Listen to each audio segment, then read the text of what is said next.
Voilà, c'est bon, c'est passé. Chef de la journée, voilà. Tranquillement quoi. Je viens de me réveiller. Hein. Oh putain. Ah, je crois que j'ai oublié. Bon, quand je me réveille, je sais pas pourquoi je suis éclaté au sol. Je crois que c'est dingue. Je crois qu'il y a un retour du pollen. Sinon, je me suis dit que ça pourrait être pas mal de vous montrer une petite recette que je fais rarement, mais qui est cool. Je dis que je la fais rarement parce qu'en fait le matin je mange vraiment tout le temps la même chose. Tous les matins la même chose, les mêmes quantités, etc. Ça varie jamais. Et du coup pour la recette, vous aurez besoin de whey chocolat. Vous aurez aussi besoin de plantes à fin, pas de beurre.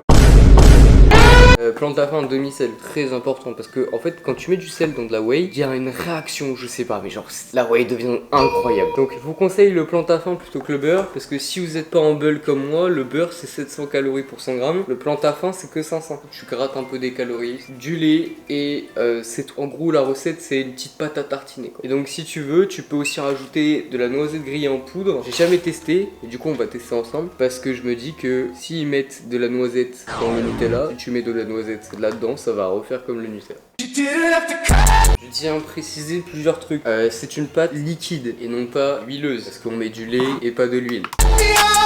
Putain, et si je sors là, je suis incroyable. Je vais vous donner les quantités que je mets. Après, vous faites du à peu près et vous. En fait, le lait il se rajoute surtout pour obtenir la texture que vous avez. Par contre, juste faites super gaffe parce que même si vous n'avez pas l'impression de mettre beaucoup de lait, ça peut tout changer. Vous allez mettre 30 grammes de whey. Ensuite, vous allez mettre 40 grammes de beurre que vous allez faire fondre en fait au micro-ondes. Et en fait, pourquoi il faut mettre du beurre? Parce que tout simplement, c'est ça qui va faire la texture de la pâte. Et pourquoi on le fait fondre? Bah, ça se mélange pas bien quand c'est tout dur. C'est pas moi qui ai inventé la recette, je l'ai vu sur le compte de Denis Gallois. Par contre, je l'ai perfectionné parce que disons que la recette initiale c'est tu fous de la whey avec de l'eau. Une fois que le beurre a fondu, vous le mettez à l'intérieur du récipient. Je sais pas si je vais pouvoir montrer mais... What's the next step? Et vous foutez ça à l'intérieur. Vous attendez bien que tout soit fondu. Hop, on le verse à l'intérieur. Et là, vous pouvez commencer à touiller. Ça va vous donner une genre de pâte. C'est pas du tout une pâte à tartiner. Tu vois, c'est genre vraiment, c'est un bloc. Mais c'est normal. Et donc, une fois que vous avez ça, vous mettez le lait.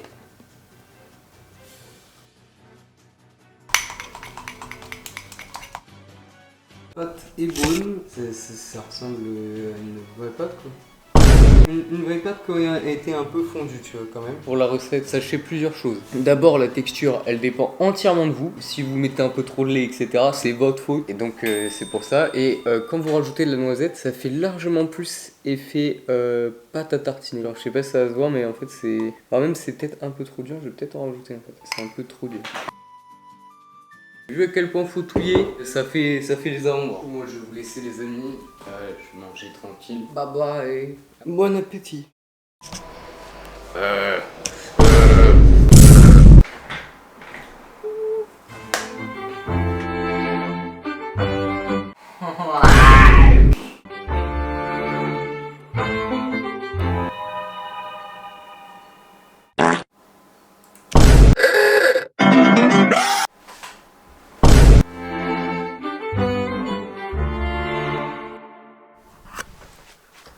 C'est bizarre, on arrive à me voir. Parce qu'en fait, je viens de penser que j'ai un objectif qui est littéralement fait pour faire des vlogs. Genre là bah c'est incroyable en fait. Voilà, vous voyez toute ma chambre est en bordel. Enfin, c'est une dinguerie. C'est un objectif de podcast en fait. 3 types de personnes à la salle. Non, en plus, sérieusement, pourquoi je vous reprends? Cette matinée a été très productive, mais il est midi. J'ai fait mon français, j'ai fait du montage pour le peu. Mais en fait, pourquoi je vous reprends là avant d'aller manger? Tout simplement parce que je dois vous montrer 2-3 petits trucs. Merde, du coup, ça me perturbe. Je regarde trop haut. Enfin, c'est bizarre. Déjà, j'ai reçu ça. Ce sont des chaussures d'haltérophilie. Pourquoi? Tout simplement parce que, comme je l'ai sûrement déjà dit, j'ai un problème de dorsiflexion, c'est-à-dire de flexion de cheville. Et par conséquent, juste mon squat, en fait, j'utilise toute ma hanche et absolument pas mes chevilles. Voilà. Et malgré tout, même si c'est des chaussures d'haltéro avec un pas, le pas c'est la différence de hauteur. Mais donc t'as des plus grands pas, mais t'as des plus petits pas aussi. Celui-là, c'est un genre à peu près la moyenne. Je peux pas faire de squat barre haute. Genre pas un full squat barre haute. Putain, c'est ouf, si je fais ça, vous avez l'impression que je suis grand. C'est pas du tout si ça va se voir, mais genre si j'essaie de faire un squat, ok. Mon squat normal, c'est à peu près ça. Sauf que là, du coup, je suis libéré d'une certaine tension, tu vois, parce qu'avant j'avais mal aux chevilles parce que j'avais un problème. Là, du coup, je le sens pas vu que je peux littéralement avancer mon genou beaucoup plus lent, tu vois. Mais si j'essaie de faire un squat barre haute, on va imaginer que j'ai une barre haute, tu vois, du coup, je reste, c'est droit, tu vois. Ah là, j'ai toujours ce manque de flexion qui me dérange si je veux vraiment rester droit. Du coup, je suis obligé quand même de me compenser en penchant un peu. Je peux même pas faire un squat barre haute parfait, tout simplement parce que j'ai un gros problème d'anatomie. Bon, c'est déjà beaucoup mieux, hein. Mais le seul problème, c'est que j'ai toujours des douleurs dans les hanches. Donc si jamais il y en a qui savent comment résoudre ça, fais un squat, j'ai mal ici. Enfin bref, ce midi, pour varier un petit peu, ça va être des lardons avec, je pense, 200 grammes de cheveux d'ange pur bœuf. Attention, on sait pas quel féculent. Quel féculent finalement, qu'est-ce que je vais manger? Les pâtes, c'est trop bon. Les gens qui n'aiment pas les pâtes, déjà, est-ce qu'il y a des gens qui n'aiment pas les pâtes, tu vois? Quand vous conservez vos aliments, les mettez pas dans tes tupperwares en plastique, s'il vous plaît. Pour la simple et bonne raison qu'en fait, et encore moins les faire chauffer dans des tupperwares en plastique. Encore les conserver dans des tupperwares en plastique, ça va encore, mais les faites surtout pas chauffer dedans. Tout simplement parce que sinon vous allez avoir des particules de plastique qui vont se mettre dans votre nourriture. Et ça, c'est pas bon. Enfin, c'est pas bon si vous souhaitez garder un niveau d'hormones décent. Parce que sinon vous allez ingérer littéralement du plastoc, donc c'est pas good. Sinon j'ai pas montré. Pour ceux qui se demandent les compléments alimentaires que je prends caféine quand je suis crevé, et du coup en ce moment c'est à peu près tout le temps. J'ai un sommeil qui est merdique à cause de mes allergies. À savoir que je dors 9 heures par nuit et je fais une sieste. J'ai 10 heures de sommeil tous les jours. J'aime bien dormir, ok. Après vitamine D, parce que je suis pas quelqu'un qui sort beaucoup. C'est genre littéralement le meilleur complément alimentaire que vous pouvez prendre à vie. Et en dernier, ashwagandha. Alors ashwagandha, j'en ai pas racheté dans la commande que j'ai faite, tout simplement parce que je trouve que au début ça me faisait vraiment effet. En fait, quand je vais en cours, ça me fait vraiment effet. Quand je suis chez moi, c'est tranquille. Gros, quand je vais en cours et que j'en prends, je suis pas stressé. Alors que quand je vais en cours et que j'en prends pas, des fois mon cœur il s'emballe pendant que je suis en cours tout seul. Genre je suis là sur ma chaise.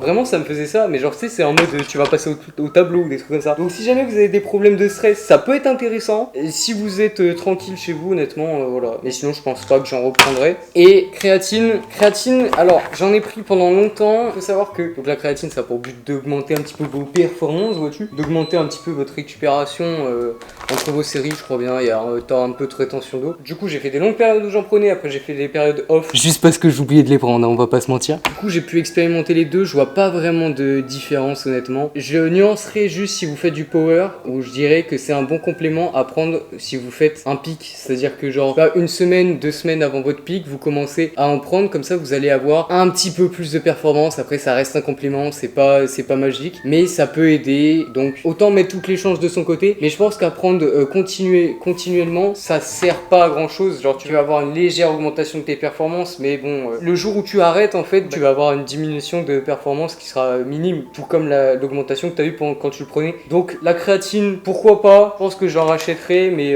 si vous faites du power que quand vous êtes en pic, honnêtement c'est un complément qui est un peu overrated.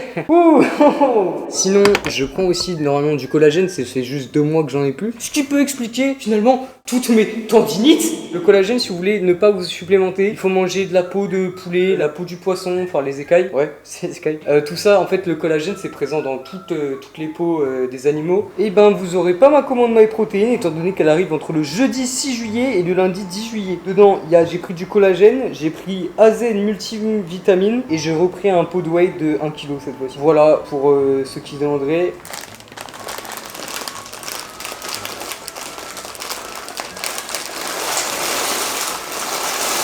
Donc comme je vous l'ai dit, lardons, cheveux d'ange, ça va être une masterclass. Si vous voulez savoir comment je procède sur ce que je mange, d'abord je rentre ce que je vais manger en viande et ensuite je vais compléter avec des glucides selon combien j'ai de calories. Là par exemple, il me reste 900 calories dans ma journée. Je vais essayer de diviser au mieux, c'est-à-dire peut-être un repas à 500, un repas 400. Et du coup dans ce repas là, je vais d'abord rentrer ce que je vais manger en viande et ensuite rentrer ce que je vais manger en pâtes. Parce que comme ça j'ajuste en fait en fonction, j'ajuste la quantité, j'ajuste la quantité de pâtes en fonction du reste de calories que j'ai en fait. Ça va être 100 grammes de pâtes cuites, étant donné qu'importe ce que je fais, vu que j'ai fait un écart ce matin, parce que oui, je fais jamais ce petit déj là, du coup j'arrive pas trop bien à gérer. En fait, je fais 2 écarts. Les lardons c'est un petit écart, tu vois, c'est un petit plaisir.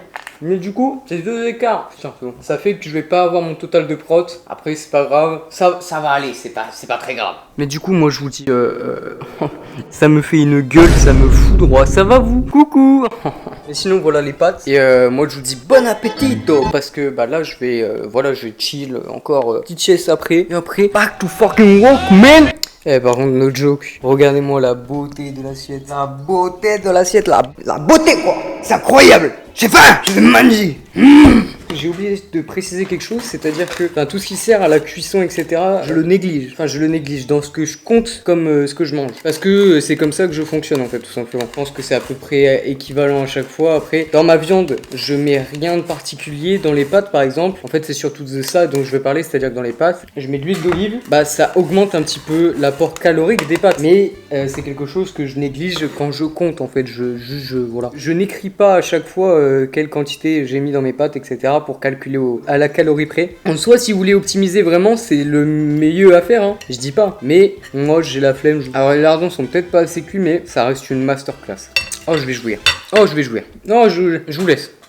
Bon les amis, je vous reprends juste pour vous faire l'outro de cette vidéo. Comme je l'ai dit dans la première, elle se déroule sur 3 vidéos. J'espère que vous aurez apprécié cette vidéo. J'espère que je vous ai montré qui peuvent vous intéresser. Voilà, sur ce, moi je vous retrouve mercredi pour la dernière vidéo portant sur cette semaine de déload. Avant de pouvoir retourner à la salle, je fais des bras.